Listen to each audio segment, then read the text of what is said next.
All right, this is a 1999 question 6 video, and the purpose of this video is, the reason I chose a question 6 is they usually don't talk about one sample T's. If they do a one sample T test, it's typically in a question 6 where they can make it longer and more complicated, which is what they've done here. And in this case, we have a 1999 question 6 with a one sample T. We're also going to run a paired T test, which is basically a special case of the one sample T.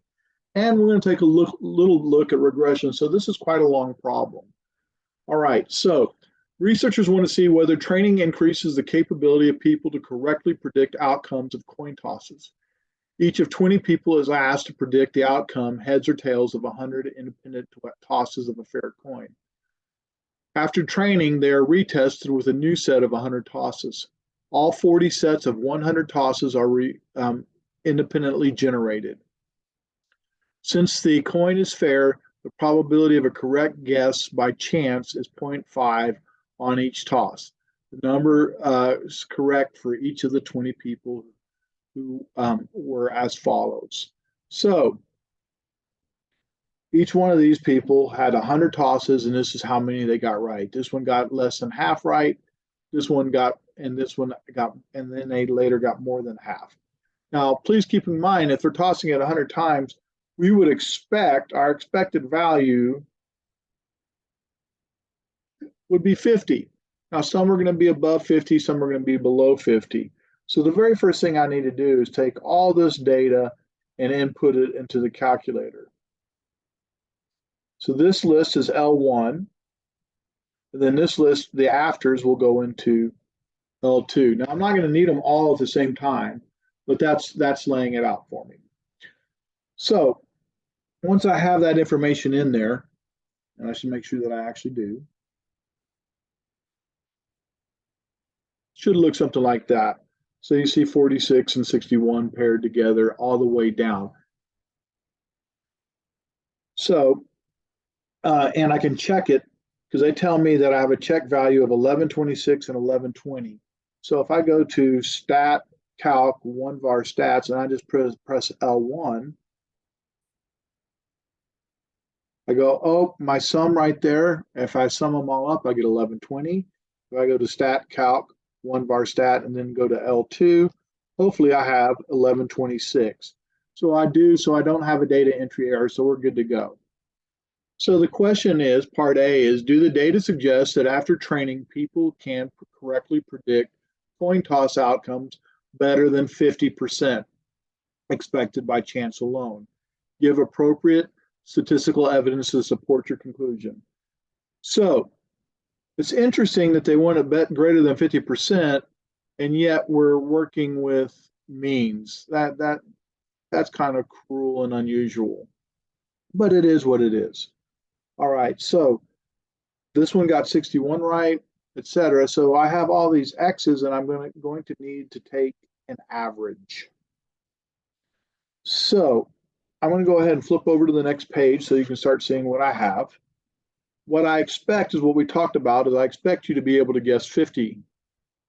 We want to know if afterwards you can guess 50.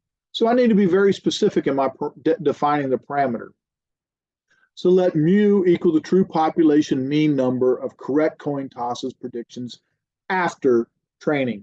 Because it's not just the correct predictions, it's the predictions after training. So you have to have that in order to receive full credit. Conditions. Random sample. Must assume the 20 chosen were randomly selected and are representative of the population. N is 20. It's reasonable to assume that the population is larger than 20 times 10 or 200. So N is less than 10%. So I probably should have said that. N is less than 10% of the population.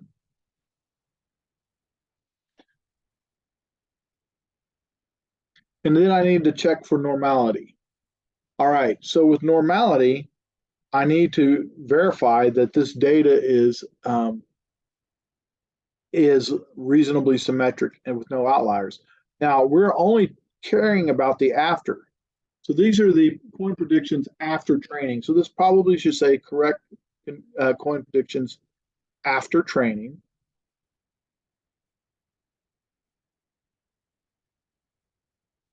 And so I have all that data in L2. So I'm going to drop up to stat plot. I'm going to select the one that shows outliers. I'm going to drop down, and my X list is L2, and my frequency is just 1. And I should be able to press zoom 9. And sure enough, I get a plot that looks like that. And if I use the trace feature, I get all my main points. All right, all my 5-number summary shows up. And remember, you don't really have to draw the scale if you label this min and give the value Q1, because this is min, Q1, median, Q3, and the max.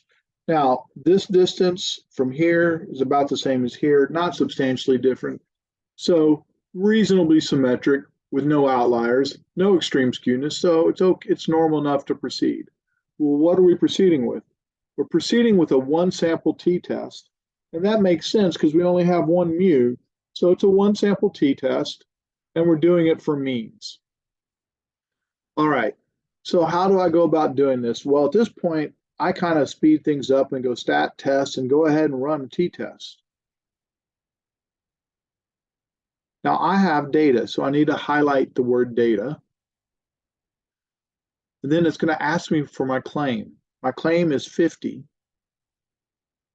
My X list is an L2, or the list that I care about is L2. That's the afters.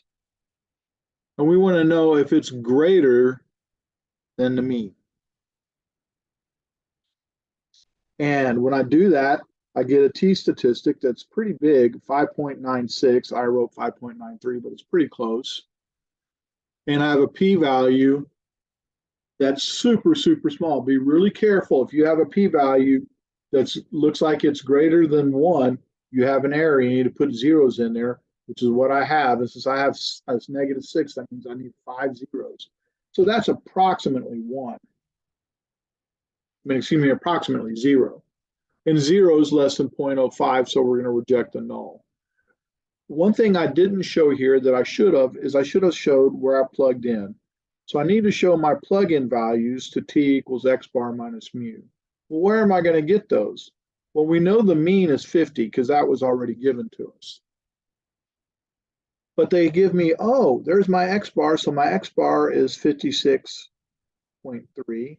There's my standard deviation, so 4.72. And here is my sample size of 20. All right, so that shows where I plugged in.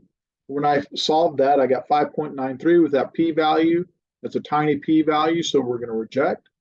So our p-value is 0.0046. We reject the null. There's sufficient evidence that alpha equal 0.05 to suggest the true population mean of correct predictions for after training people is greater than 50.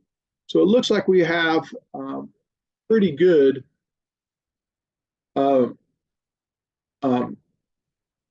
training there. And by the way, if you wrote your p-value as in scientific notation, that's fine. You can absolutely do that. Just make sure that you make the right decision. All right. So based on this, we can say that after training, people can predict a coin toss. Well, normally, for most problems, we did one hypothesis test, we'd be done. But this is a question 6. So there's going to be a lot more that we have to do. So does the statistical test that you completed in part A provide evidence that this training is effective in improving a person's ability to predict coin toss outcomes? If yes, justify your answer. If no, conduct an appropriate analysis. Well, in order to do a more appropriate, I should have run a paired test. So I can sit there and test before and after. And that's essentially what I've said there. I should have had a before and after score. And because what if I already have the prediction ability to predict? Well, that's not going to be helpful. That's not going to be controlled for, because if I already have that ability to predict some way, then I'm already going to raise those scores up. So I need to sit there and go, let's run it as a paired. So those who have good prediction skills, did they improve or not? And those who have bad prediction skills, did they improve or not? So mu d equals 0. And if we're running a paired test, it's always mu d equals 0. So this will always be 0. And by the way, if you notice, we really only have one sample. So this is essentially a one sample t. But we like to put the word paired. But it's a one sample paired t is what we're running because we only have one sample. We only have one mean. Now we want to know, and by the way, how I go about doing this matters. So mu d is greater than 0 because I said after training scores before training. So I expect my after training scores to be greater than my before. So the true population mean of the difference in prediction scores after training minus before. If I'd done before minus after, I just need to switch the sign. If I'd done before minus after, this would have been swapped so that it would have been less than 0. So as I continue on, I got to do my conditions. Random sample must assume the 20 chosen were randomly selected and are representative of the population. Once again, reasonable to assume that there's more than 200, so n is less than 10%.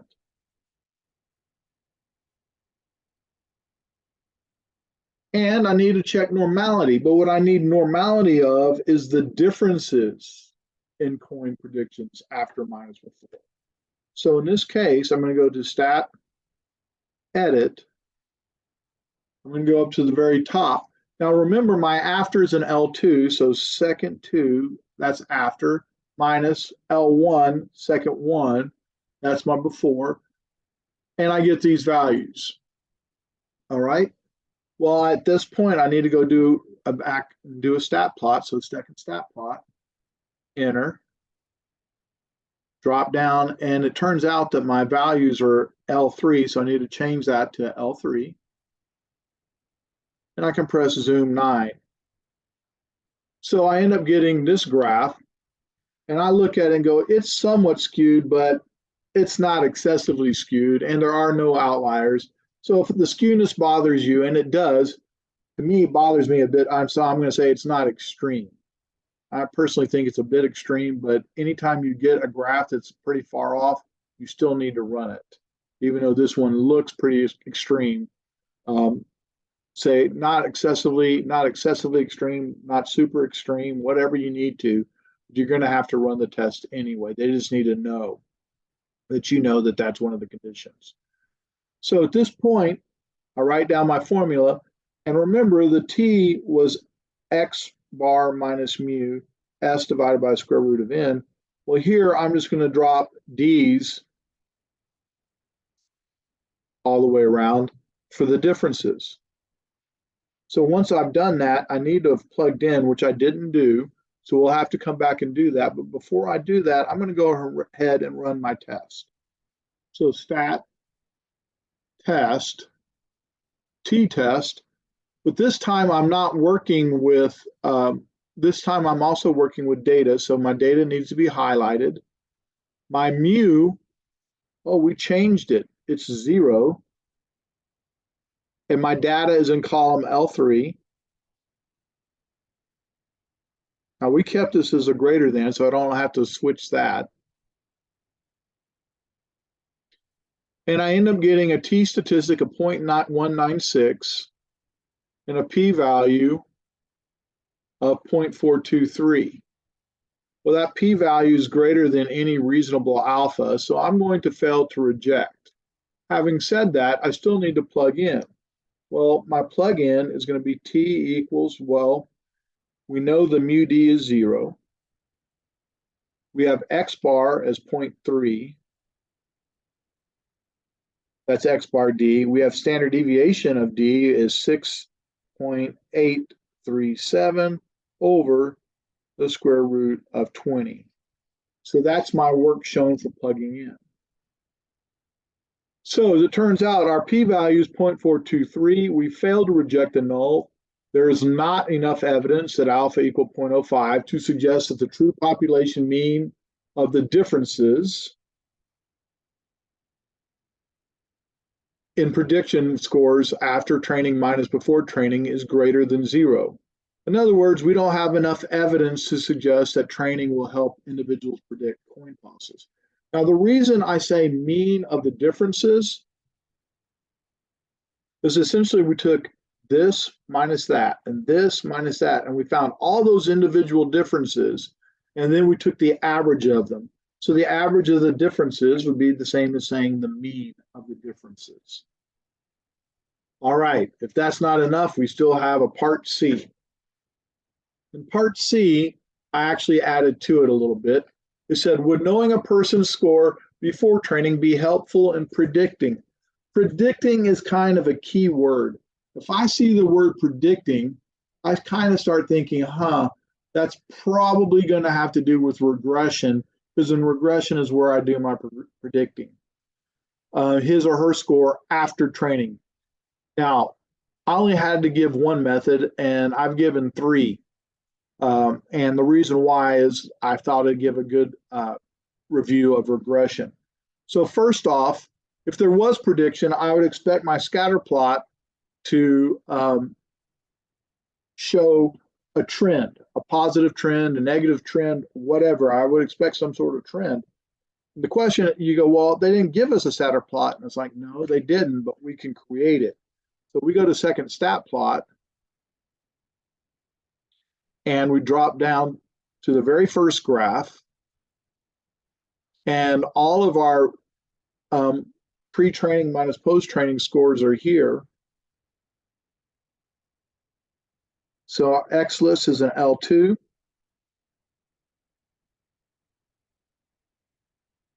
Excuse me, our X-list is an L3 because our after is an L3. And our Y-list is in pre-training scores. Well, those are both for, I'm sorry, this is labeled.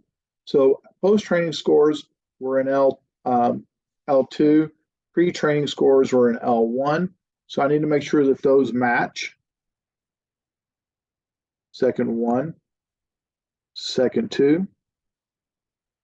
And I can press zoom 9, and there's a scatter plot. And if you notice, that scatter plot looks pretty close to what we have drawn on the paper. All right, so pretty close to what's drawn on the paper. Now that said, you're not going to be perfect. You just kind of estimate where it goes, and you put 20 dots. Make sure you put a scale on the scatter plot and label it. And if you did those things, and it's like, okay, takes some time. And then I can say that the scatter plot provides no discernible pattern and suggests that pre-training scores are not predictive of post-training scores. So I have to draw the graph and make the statement. So that's kind of a lot of work, but that would have gotten you full credit. And you do need to know how to make a scatter plot just in case that ever is requested on regression.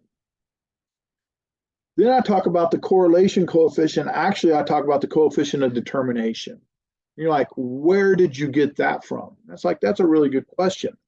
And I went stat, test, linear regression, t-test, L1 and L2.